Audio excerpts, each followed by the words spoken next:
And it's time again to get our weekly check on the weather with Nebraska Extension Ag climatologist and Market Journal Chief Meteorologist Al Dutcher. Al, temperatures have begun to dip a bit more this week. What can we expect as we head into November? Well, Bill, we certainly got the cold air come in during the middle of the week, and in fact, it wasn't that nice as we got into the last weekend with the first system that come through. Decent precipitation across eastern Nebraska, in fact, enough to make our monthly totals go from below normal to above normal, and even if we stay dry the remainder of these next couple of days, it's going to have no bearing. We're going to be above normal across much of eastern Nebraska with these recent precipitation events. Now, as we go forward in time, this cold air that come in during the middle of the week is just a prelude to some of the cold that we're going to be dealing with next week. We're going to stay well above normal across most of the central United States, and then that air will start to shift as we get late in next week toward the east. So let's take a look at the upper air models and see what we may have in store as we go to this 7-day period. And the first thing I'll draw your attention to, a big trough to our north, and we're going to finally tap this as we go through the week, and this is going to start to sag toward the south. If this was December, January, February, we'd be calling this an Alberta clipper. So we do have some very cold and somewhat dry air moving toward the south.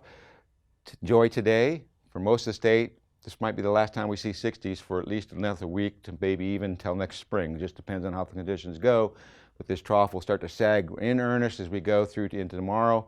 We'll see high pressure pushing rapidly behind it. The surface front will start to lay across the southern part of the state.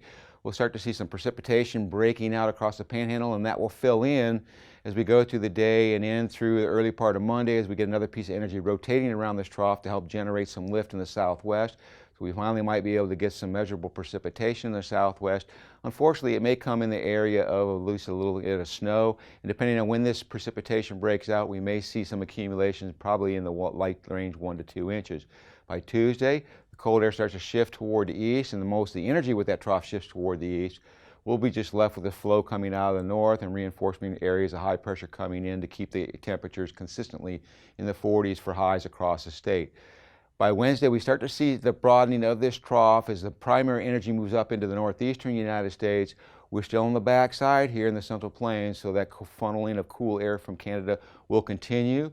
It'll sag all the way down towards central Texas, and then we turn our attention to the Pacific Northwest with a trough that's going to dig down to the coastal region and then move in through the southwest on Thursday. We'll start to see low pressure developing in southern portions of Nevada and in the Texas Panhandle. That will start to help generate some precipitation across the western United States.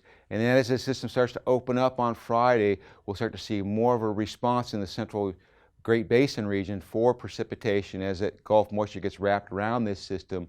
And then we'll have to watch this system as we go into this weekend to see whether it stays to the south of us or starts coming up impacting southern Nebraska.